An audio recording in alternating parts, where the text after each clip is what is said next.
Heck, so You're right, it is take two, because the reason for that is we actually kind of got a little bit of a start on the episode, and then by the time we were going through truck results and got halfway, my weather decided to be a douche over here and mess with the power lines and create a little power surge. So yeah, that kind of threw a monkey wrench into this whole thing. Weather, you better not do this shit again. Come on. hey, folks, we make jokes about me having technical difficulties. Now look at the technical difficulties. Shut up. You have way more than me. You have way more than me. You got no room.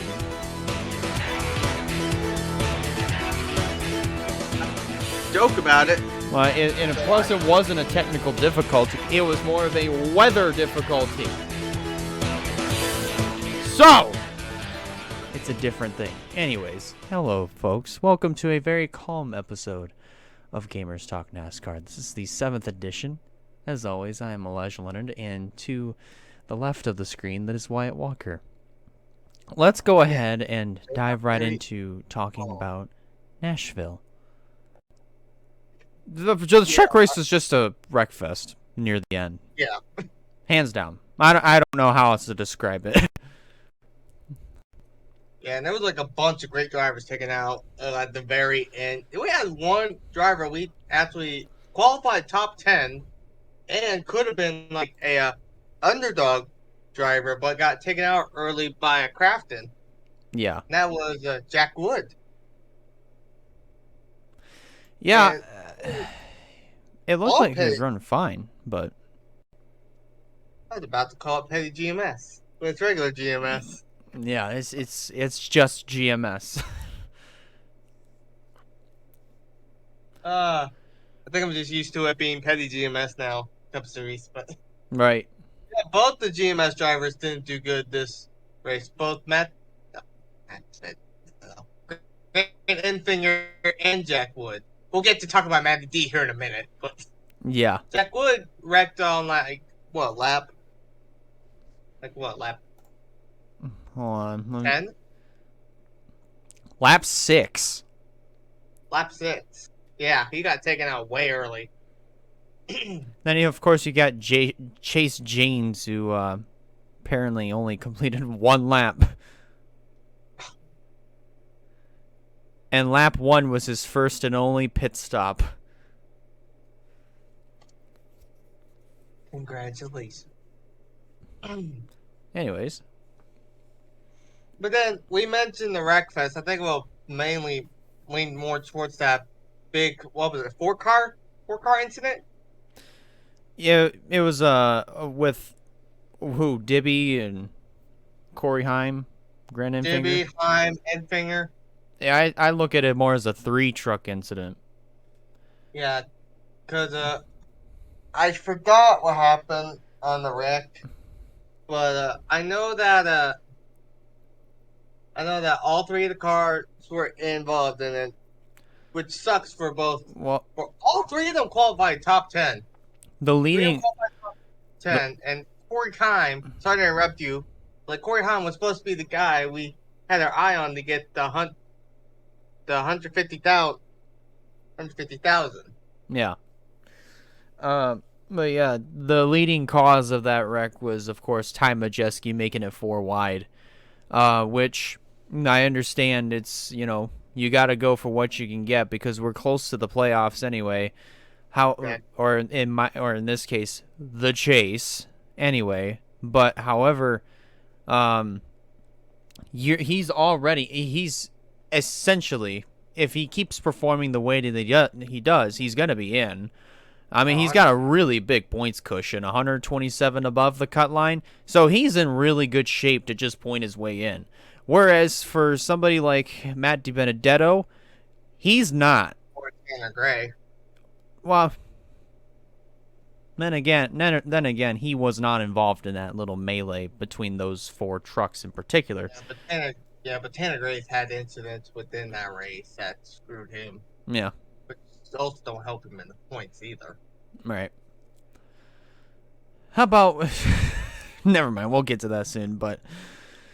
Yeah, and You did mention Haley Deegan before the power surge. Yeah, I did mention Haley.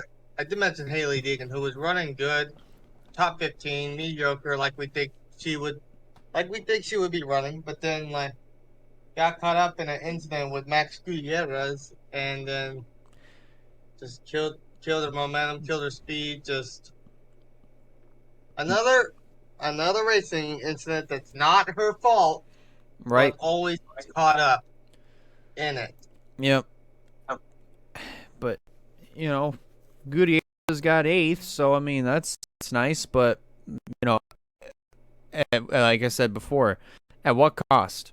Taking out somebody else to get inside of the top 10. I mean, I would understand that Gutierrez didn't mean to, like nudge Haley Deegan the wrong way, literally the wrong way. But yeah, of course, I mean that was just a big rookie mistake. Yeah. Anyways, let's go ahead and go through the top 10.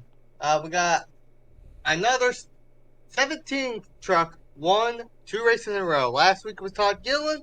Now this week it is Ryan Preece winning Nashville again for the second time in his career, getting a second truck win and second time at Nashville. We got Zane Smith, who got second. Carson Hocevar third. And Elijah mentioned it the first time I tried to go through these. All 3 drivers finished in the place they qualified, which is bizarre. I've never seen anything like that. Then you got Ty Majeski 4th, Stuart Friesen 5th, Christian Egges 6th, Tyler Ankrum 7th, Matt Gutierrez 8th, good run for him, top 10, first ever top 10, second start. Jordan Henry check 9th, and Matt Craft round out top 10. Now what do you see the most common theme in the top 10 here? Toyotas. There's more Toyotas. All these Toyotas are in the top 10. I've noticed like almost every series, they have a majority of one thing, and then a whole lot less of other things. And you should see the trucks. You should see the chase grid for the trucks. Yeah, we'll talk about that here shortly. But yeah. But anyways, 11th with Derek Kraus. Rhodes was 12th.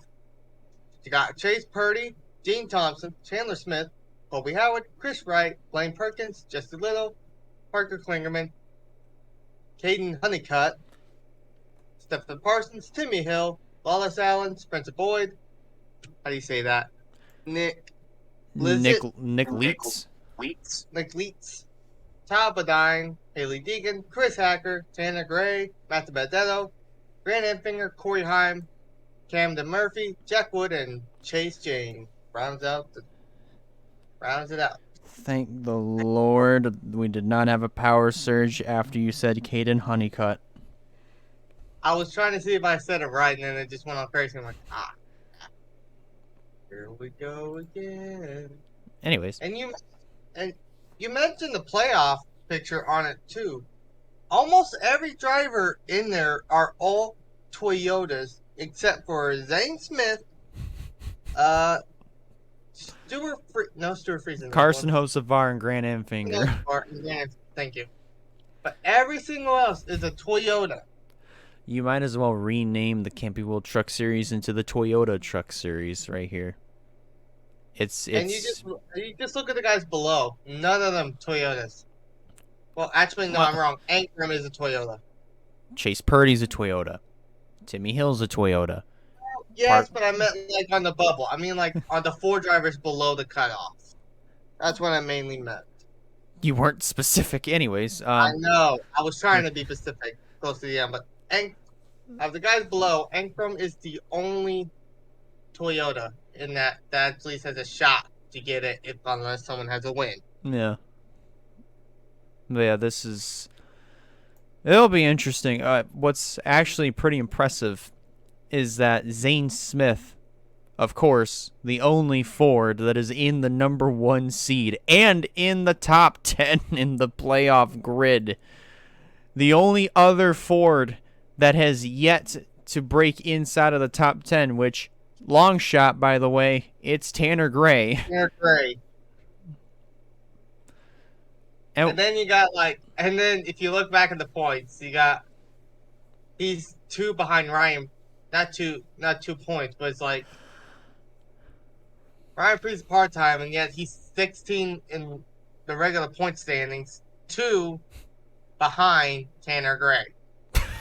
So, if he competes in a couple more races, he'd be able to get by Lawless Allen, and he'd be in the chase. If it worked that way, but unfortunately it doesn't. Talking about Corey Heim? No, I'm talking about Ryan Preece. You mean Chase Purdy? You said Lawless Allen. No, I said Ryan Preece. Yeah, Ryan Preece 16th behind Chase Purdy, which is I said all Ryan Preece would have to do is compete in a couple more races and finish better than Lawless Allen, and if he can get by Lawless Allen, he would be in the playoffs, but it doesn't work that way if you're part-time. Yeah, sure. That's what I meant. It took this man 1 minute to figure out exactly what I was trying to say. Anyway, let's go to Xfinity. He doesn't want to live it down. I didn't really get to see a lot of this race, unfortunately. Yeah, I watched all of it. I'll say this: we go from with the Xfinity race, we went from a absolute crapshoot of a truck race to the calmest and quickest of Xfinity Series races that we're probably going to have all year long on a track with the configuration of Nashville Superspeedway, or at least similar to that. Of course, again, super calm. Just a couple of incidents, nothing much. This race was mostly dominated by Justin Allgaier, who easily managed to get the win after having about a 4-second advantage over Trevor Bayne. I was really pulling for Trevor, but still, it was cool to see Justin Allgaier win at a place of all places, Nashville Superspeedway, whom he has the most experience out of anybody else in that field. Definitely second to none, but not even close to anybody else. But I mean, by far, it definitely was not that bad of a race when it comes to the smoothness and the racing part. And we had a little on-track confrontation between guess who? Ty Gibbs and Sam Mayer. Yeah. It's ad again. This time it's more calmer. I saw that part. That was pretty. I don't know what I was watching. I think they were trying to get past someone. I don't remember, but just Sam Mayer, just Ty Gibbs was on the outside, couldn't get it, and then just Sam Mayer just. He had a better run. He drove into the corner better than Ty Gibbs did, and just you could barely fit a piece of paper between those two. It was that close, and Ty Gibbs just lost it. Saved it, but he still lost it. They both ended up finishing top 5, so that didn't ruin their day. It didn't ruin it too bad. Oh, here's something else that's funny. So Ryan Preece started third. Trevor Bayne. Oh no, sorry. Ryan Herbst. Sorry, started first. Trevor Bayne started third, and Justin Allgaier started fifth. Oh, they all finished. They all started in odd positions, but they all finished 1, 2, 3. Yep. That's funny. Sort of second. I think it was wow. Albending. Yeah, wow. Ooh, holy jeez. Let's go ahead and go through that. We got Justin Allgaier, the winner. Trevor Bayne second. Riley Herbst, who was our pole starter, got third. We mentioned the confrontation between Ty Gibbs and Sam Mayer. They both got fourth and fifth. Ryan Priest, the truck winner, got 6. Be quiet. My words messed up. Jeffrey Earnhardt, another great finish by him, and this time in the 26. Yeah, the Sam Hunt car actually did really well today, or Saturday, but And it still. was from Jeffrey Earnhardt. That was really good with the 7. Austin Hill, the better of the RCR cars, got another top 10. Ryan Sieg 9. Brett Moffitt rounds out top 10. Good run for Our Motorsport. That Our Motorsports car. Brandon Brown, 11th. Parker Retzlaff.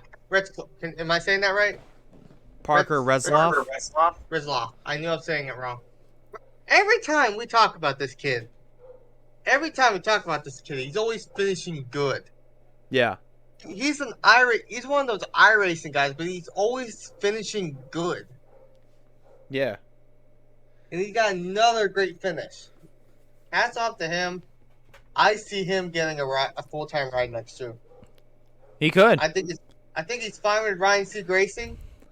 I think he might get a win. Well, I mean, we'll see. I don't sorry. I don't know if it's entirely possible, but that's the key thing there. Not entirely possible, so it's still possible. They got Noah Gragson to try to do a strategy, didn't work. He had to come in, finish 13th. Brandon Brown, 14th. Stephen Parsons, 15th. Brandon Brown, 14th. You said Yeah, You said Brandon Brown. Yeah, Brandon Brown's 14th. No. Oh wait, he doesn't drive for Joe Gibbs. Brandon Jones, motherfucker! I got confused on the brand.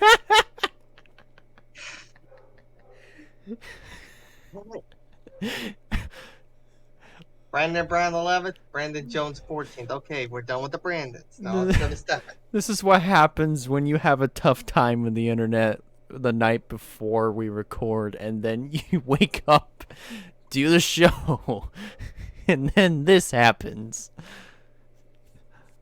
Stuff like this, man. Stephen Parsons, 15th.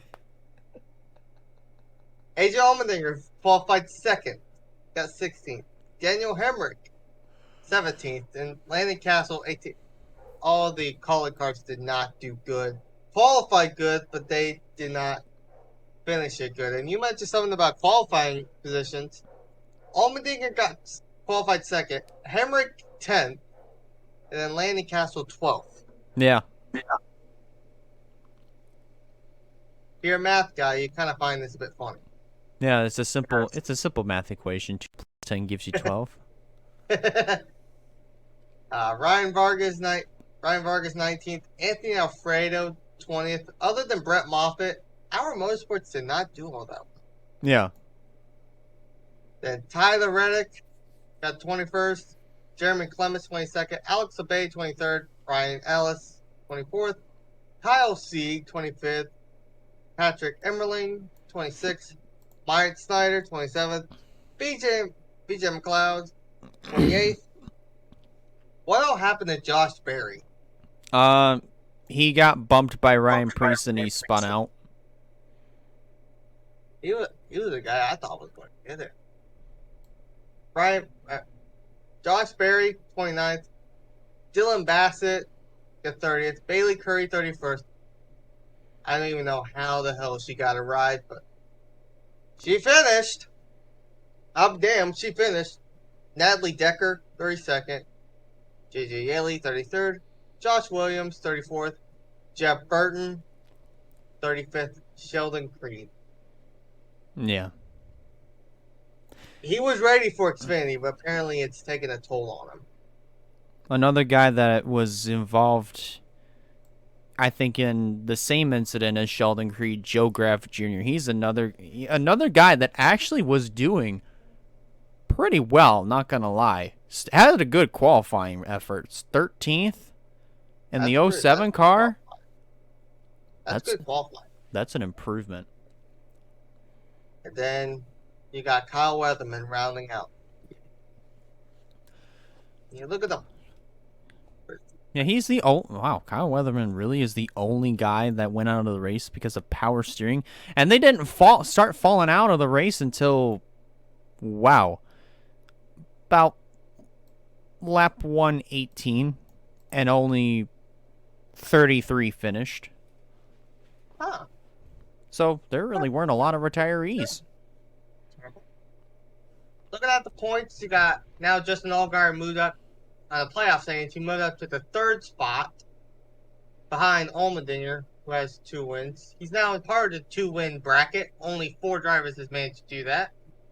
With Mayer up 162, Herbst 109, Hemrick 105, Castle 81, Ryan Seed 69. Nice. And then below the cutoff, Anthony Alfredo down 69. Nice. Wait, but it's down 69, so not nice. Nice. True. Brett Moffitt down 72, Brandon Brown 74, and then Jeb Burton 93. This is how our motorsports can have 3 cars, and yet they're still below the cut line. Yeah, it's interesting, but they're there. The they 3 are cars there. are hovering in the bubble, and yet none of them can get up in the top spot. Yeah. I find that funny. Well, it'll be interesting these next few races to see if they'll actually get up there, because like the one that of course has the best shot points wise, it's Anthony Alfredo, but I feel like race wise to me, either Brett Moffitt or Jeff Burton that could logically like pick their way through every race to try to point their way in. But if they can't do it, the only one that could really logically point his way in is Anthony Alfredo. Let's shift, and I'm taking this from Elijah, so oh well. We're going to shift gears to the Cup Series. Right. More like turn. Oh, there it is. No, we're still. You were glitching real bad. There we go. That's better. Anyways. That's better. Anyways, turn. Because they ship with that now, not instead of like turn. Well, Xfinity and trucks do, but you know, Cups is different. It's I know that, but let me just do this in peace. Anyways, the Cup race. Oh my goodness, we gotta get into this. This was by far, when it comes to the stuff that was going on, the racing itself was good. But when it comes to outside forces like weather and TV, that had to be the messiest coverage I think I've ever seen. And it's not NBC's fault. It's not NBC's fault. That way they start NBC's 2020 debut. Well, still, but I mean, that I didn't know it was 2020. 2022. He's 2 years behind. It's the year that we all blocked out mentally in our minds, but here's the but yeah, I really do feel bad that the live coverage turned out the way that it did. And again, it's not NBC's fault, because you know you can try all that you can to try to beat the weather, but the weather will sometimes beat you. And you know, it just turned into a rain delay that I think lasted for almost 2 hours, and pretty much the coverage for NBC got cut, moved to USA, which then cut an episode of Law and Order, which I was waiting for that to happen. I kind of laughed when that happened. I cut off like 2 episodes of Law and Order. That was funny, but personally, I thought that was funny. Where it's just like you're just somebody who watches the show regularly, right? And then you're just chillaxing, right? And just when it's about to get good, welcome to NASCAR and NBC. We've just coming out of a rain delay. What is this? Yes. Just when it was about to get good. But oh man, but still, I mean, even then, it kind of was just that was a mess. But there's not much you can really do when it comes to weather.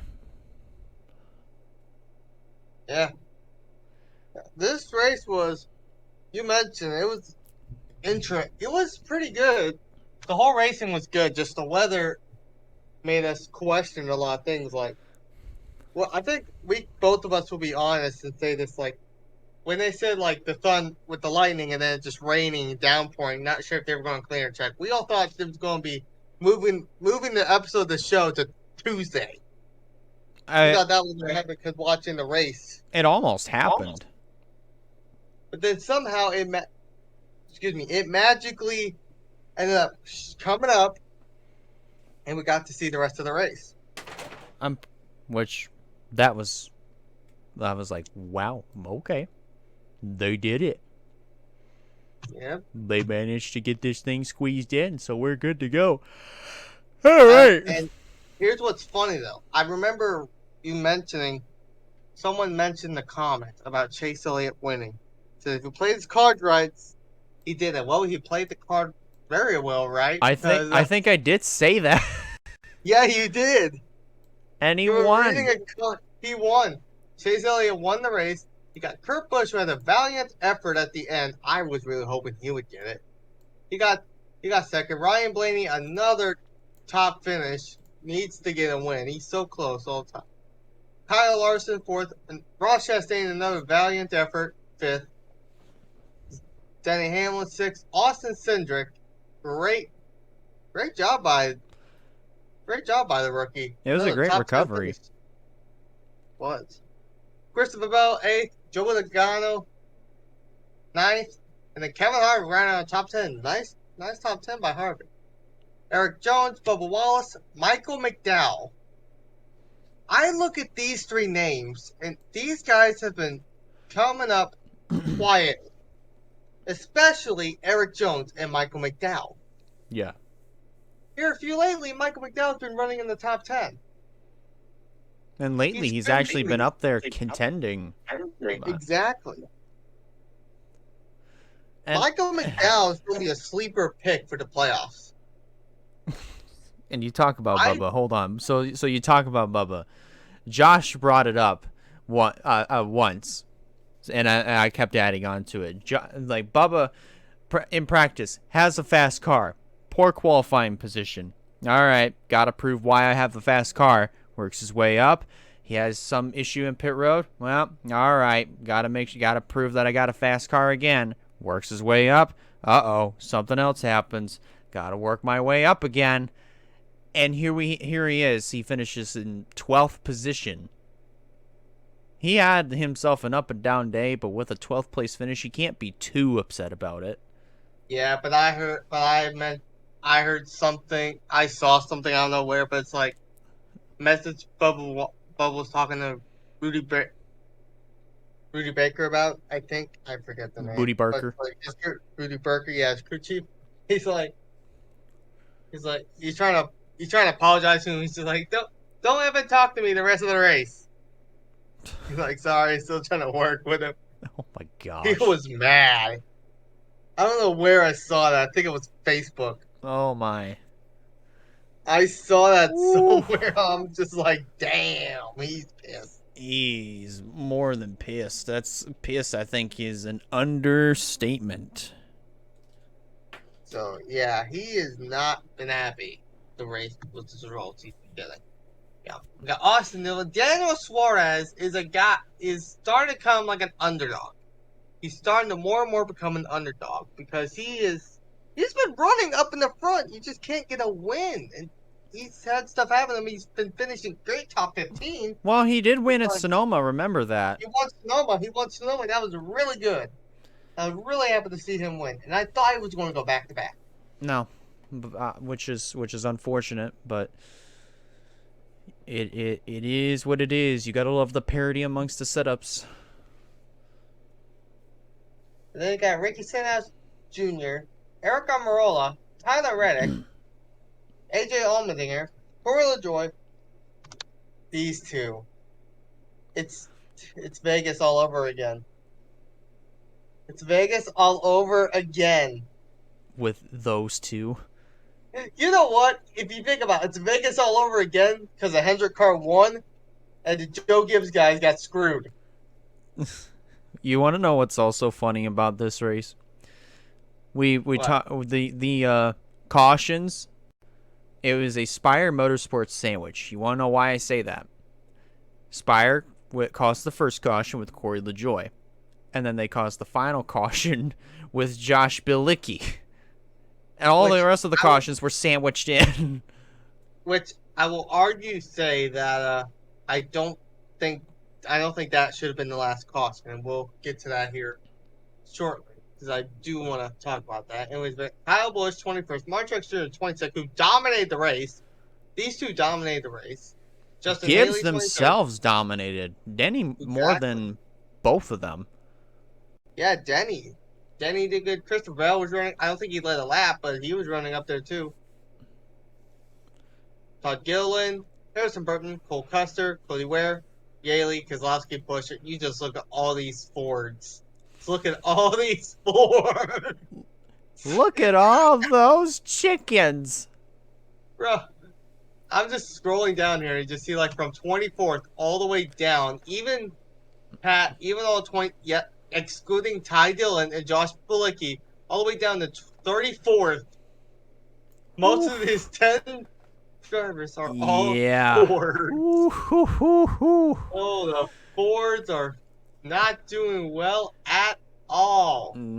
They're Burton, kind of Custer, Ware, Yaley, Brad Keselowski made a surprise run, and his teammate Buescher, but then Buescher had a wheel fall off, 4-week suspension. Brad Keselowski running up their head. I honestly think that should have been a caution. After Keselowski and Ricky Stenhouse got together, I honestly think that should have been a caution. I know we don't like seeing green white checkers every single week, but it's like when you have to have them, you have them. And I really think they should have thrown one out for Brad Keselowski. right. I really do not understand why NASCAR didn't do that. Well, I'll tell you something else too. I mean, like, right around 2015, right? So Fontana, after the field got the white flag, there was a crash that happened on the front straightaway with Greg Biffle, and they could have thrown the caution, but Biffle drove away, and yet I bet fans at that point were probably still wanting the race to finish under green, but at the same time, Biffle was sitting on the track for only just a mere few seconds, but he still drove away, and they still finished under green. None of that. So yeah, I think he actually was up to like good speed. He was like going up. It wasn't slow. Was not really slow on the track like Keselowski was. I mean, hell, they could have done the same thing in, let's see, 2012, Watkins Glen with Bobby Labonte, because apparently there were reports at that point saying that he laid oil, some fluid all around the racetrack, and that's what enabled, I think, Keselowski to get into Kyle Busch and spin him out. And I understand it's a road course, so of course it's a big facility. However, oil on the track, it's still a hazard, regardless if it's a big facility. That's why some of the calls are not the best, and I honestly think that this call was not smart. It's like he crashed. Yes, he kept going, but he was slow, like very slow in the front stretch. Right. Just, I I just don't understand that. Should have been a yellow. Should have been a restart. I don't know. If he would have won the restart, then I wouldn't be complaining. So I don't mind Elliott winning, but it's like I feel like that should have been a bit fair. But oh well. Busher, Ty Dillon, B.J. McLeod, Josh Pilecki, Chase Briscoe, William Byron, and Alex Bowman. Woo. Rounds that out. And looking at the points real quick, Elliott is now the 5th driver to have a multiple wins this season. Yes. And he's still top of the standings. Now 30 in front of Ross Chastain. Lucas 31st behind Elliott. 1 point behind Ross Chastain, Ryan Blaney. Hold up. Oh, I found it. Sorry. It took me a minute to figure that out, but I actually had the projected playoff grid loaded up. Yeah. Ryan Blaney is only 30 for the regular season points. Ryan Blaney is only 31 away from Chase Elliott. Yeah. On 1 from Chase Elliott, get Ross Chastain to get second. Yeah. Kidding me? Ah, damn it. Okay. That's a very legendary sneeze. I know, right? Sucks I couldn't let it out. Anyways, but yeah, just look at all that. He's so close to getting closer to Elliott has 1 bad race. Ross Chastain, Ryan Blaney gets a good race. They could be going after their regular season points. Yeah. The regular season points. It's getting close. Yeah. But now, looking at here, Ryan Blaney's now 112 up. Mark Truex Jr. is 73. Christopher Bell is 37 up. And then Kevin Harvick's only 9 points up. Yeah. From his teammate, who's 9 points below. Reddick is 52. Austin Dillon's 53. And Eric Jones is 58. Well, my gosh. This is going to be interesting. It's still pretty close between Harvick and Almirola. Both 9 above and below. But I think the thing is that we're 9 races left before we get to the chase. It's neck and neck right now between Harvick and Almirola. So, I mean, I don't know. I really don't know right now, but Harvick right now, I keep saying right now a lot, but Harvick could have somewhat, and I say somewhat very loosely, have an upper hand over Almirola, but Almirola somewhat, and again, very loosely, somewhat has a little bit better speed than Harvick. But And you think about the tracks that are coming up too. It's like there's going to be another second or third winner here shortly. yeah. Because we have enough winners that there's going to be another one. Like if you look at the tracks coming up. I have to pull back up. We've had a conversation about this too. With all the tracks coming up. We see drivers who's won already could get another win. Road America is the next one. We'll talk about that later. But we know drivers like road ringers like Chase Elliott, like Austin Cindric. We know they're going to be good. But we've seen like surprising guys like the Trackhouse boys. Yeah. You look back at the last 2 road courses. Trackhouse won them both. Both dominant, both doing good. Trackhouse could be in sleep. Then you got Super Speedway, a short track. Pocono, a big ass triangle. Yeah, Pocono. Another, yeah, I don't know what else to say about Pocono. and Anyways, then you got, and then you got Indy, another road course that could be a favorite to Briscoe. Michigan coming up, Richmond, another road course in Watkins Glen, and then the surprise at Daytona. There could easily be another winner within these weeks. there's somewhere in there I think it's gonna happen. But who and where is yet to be determined. We'll figure it Think out. about think about the tracks coming up. There's going to be a third. It's going to be a third week, three, maybe four. Or is looking at another tracks. A couple first time winners. Like one example pops in my head is definitely New Hampshire. That's a track that's always been on my head about a different winner. You got Pocono, could be another one. Michigan and Daytona. But I think everything else might be another winner, like Right. another repeat winner. Right. We may have 16 before the playoffs show up. I mean, it is possible. It's possible, but it's like we think there's going to be 17 winners. But I'm being realistic. Just looking at some of the tracks, thinking about some of the drivers who's won. There's going to be a repeat. There's going to be more repeat winners.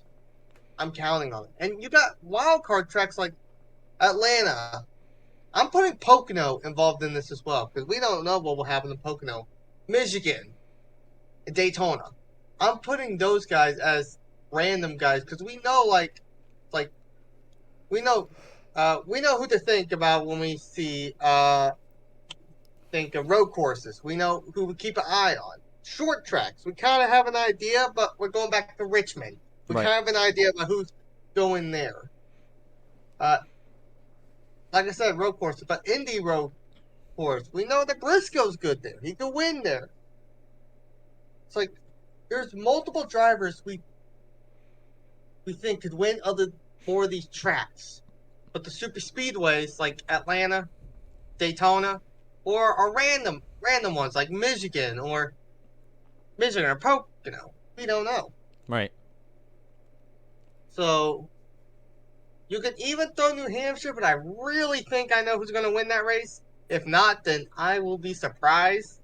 But all in all, I logistically don't think there's going to be 17 winners unless it gets to the playoffs. I mean, it'll be interesting. We'll see what happens. I really don't know where else to really where else to really add on personally, but it's going to be a very interesting 9 more weeks, that is for sure. But alrighty. As far as shifting gears, we are shifting gears at this very next racetrack. More shifting than what we've had this past weekend at Nashville. It's Road America, guys. Road America. I feel like there's two things we need to mention before we get to Road America, and that's silly season stuff. Mainly two guys who just announced their plans. It's not really silly. I mean, but the thing is, here's a couple. Of course, let's address a really obvious elephant. Martin Truex is coming back for next year. We really don't know exactly for how long, but it says just for 2023. So we don't know anytime after that. But if I had to be honest, he may just go 100% for one more year. I think like Harvick. I think 2023 is when he's retiring, but I'm glad he's going to be back.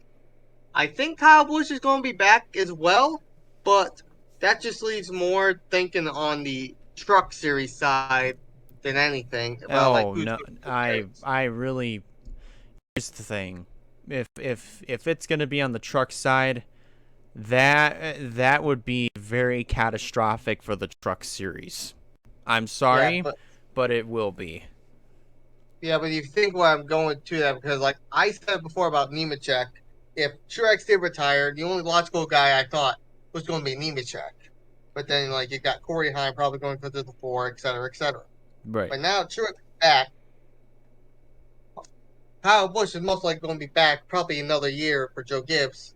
Truck series is going to be crazy, but we'll get to that bridge when we get there. We'll see. Yeah. Another Happy thing. that Truex. Go ahead. I was gonna say another another piece of news here that not too silly, but it's actually good news. JT Daugherty Racing has announced a multi-year contract extension for Mr. Ricky Stenhouse Jr., which to me I think that's good because Stenhouse is 100% a key player. They haven't had a key player at JT Daugherty, I don't think, since AJ Allmendinger. So I think it's a good pick.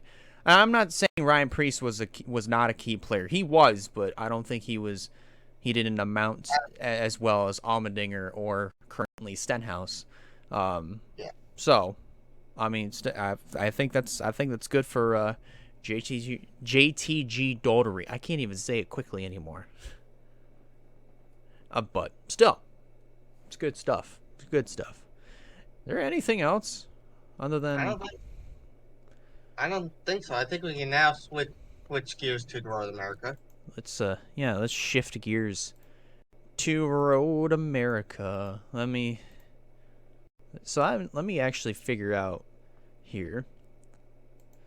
I think oh wait. No. I meant Road America schedule. Here we go. That's what I wanted. Yeah, this one's only it's tough just in Xfinity, if I'm correct. Yes, it is. So trucks are off for this weekend. They get some time to rest up to that, or partake in either of these races, or go somewhere else for the time being. But probably. But alrighty. So Road America, Wyatt, Xfinity Series. We know exactly what to expect. However, it's the Cup side that is more of a question mark. But here's the thing. We've seen how Coda was this year with this next-gen car with dry weather. Weather permitting. We've seen Sonoma as well. Yes. But anyways, weather permitting. And with mystery of the next-gen car of Road America, what do you think there is to expect? Well, like I said, we know what to expect for the Xfinity. So I didn't get to see the race last year, so it's going to be pretty interesting to see the race this year, and it's going to be. I honestly don't know what to expect. The only thing we can expect is like drivers we know are good at road courses or have been recently getting up there, being road course guys. Yeah. Exhibit A and B, Trackhouse, Ross Chastain, and Daniel Suarez. Yeah. Won the last 2 road course races. But you think about like who's won this in the past and who's pretty good at this track. You got guys like who's won it in the Xfinity side. Christopher Bell won it. Austin Cindric's won it. And there's a bunch of guys who could be really good. Chase Elliott won the Cup race last year, but there's a whole new car, whole different thing. It's unpredictable. That's like the main theme of this year. Right, unpredictability, and like I said a million times over, part of the reason for that is the parity of the setups that play a big role into that. So that's allowing some of these smaller teams to get up there and make noise. We have seen that all year this year thus far, and we're gonna see more of that going into. Even heading into the championship at Phoenix when we get there, but it'll be awesome. That's for sure. But alrighty. I think it is time to go ahead and make our predictions for Road America. Like we said, Xfinity and Cup are on. Trucks are off this weekend, so they get to either chillax or go race in any of these races or somewhere else. But here we go. trucks. Yeah, trucks are off. Anyways, for Road America, of course, our predictions goes as follows. We give you a driver who we think is going to win, the driver to stay away from, and the dark horse. I've already explained them quite a bit. So if you want an explanation, you can look back at the previous episode. But anyways, here we go. Wyatt Walker, you are up first. All right, so they have not revealed anything yet, so I'm just gonna go here. My full-time guys, yes. Go from there. Need things. I'm going with this one you don't really pay for. He just won this race back in 2017. Yeah, 2017. I'm going with Clement. Very interesting. I'm going with Jeremy Clement. Drivers stay away from. It shows that the points is showing it. Not a great rookie year. Sheldon Creed. Driver to win. He's won here before. Long time ago. I don't know what year. I think either early 10s or late hundreds. Hundreds? Like 200, like late 200s. 01, 02, 03. Not late. 09, 08, 07. That's what I mean. We didn't start racing Road America until 2010. Did we not start racing 2010? I don't remember, man. We Okay. no, they started racing it. They didn't. They started racing there until at 2010. Well, my mistake. Okay. It's at the late 200s. Okay, well. We've gone 1,800 years into the past. Okay. Anyways, I think he last won in the early 10s. I don't know what year, but I'm going with AJ Allmendinger. Then that would have been 2013. That was 2013? Yeah. AJ Allmendinger is my pick to win. I think AJ's got this. Alright, for the Cup Series. Yeah, it's kind of simple. My dark horse, I'm going with Christopher Bell. Oh, interesting. So Christopher Bell, he's 1 year Xfinity. He got second the first Cup race here. I don't think he's going to win, but I think he's going to do good. Yeah. Yes, get past these two guys to get through it, but we'll see. My driver stay away from. Hate to do it to him, but I actually think this one's true. Well, maybe. Screw it. Justin Haley. Ooh. Yeah. Dang, brother. Hate to do it to him, but I feel like it's true. Driver to win. His first career win was on a road course. Mm-hmm. Just like his teammates. Mm-hmm. But he'll get 2 wins in 3 weeks. Mm-hmm. I think Daniel Suarez will get another win. Nice job. It could happen. Could happen. I mean, there is a 50-50 chance of him winning, but there's also 50-50 chance somebody else could win. But anyways, it's my turn. So, for Xfinity Series, I'm going to say for my driver to win, this will be interesting. I think I'm going to say Mr. AJ Allmendinger is my driver to win. For my driver to stay away from, now this will be kind of the tough ones. Hate to do this, but I think I'm going to say Landon Castle is my driver to stay away from. Yeah. And my dark horse is our winner from Nashville, Justin Allgaier. Okay. He's up to 1 there too. Yes. Yes, he has. Don't know what year, but I know I saw somewhere on around NASCAR News that he has won there, was an active winner. Now, here we go for Cup. So for the driver to win, you might be going for one end of the spectrum when it comes to numbers, but I'm going with the very opposite end of the spectrum. Number 1 will be a car number 1. He will be in position number 1. That's what I meant to say. Ross Chastain is the driver to win. Driver to stay away from, I don't know about this one. I think I might have to go with, man, again, I think I'll let him off scot-free this time. But I think for my driver to stay away from, Bubba Wallace. And my dark horse. I thought that was the guy you're going to let free on the vote that time. No, that was Harvick. My dark horse.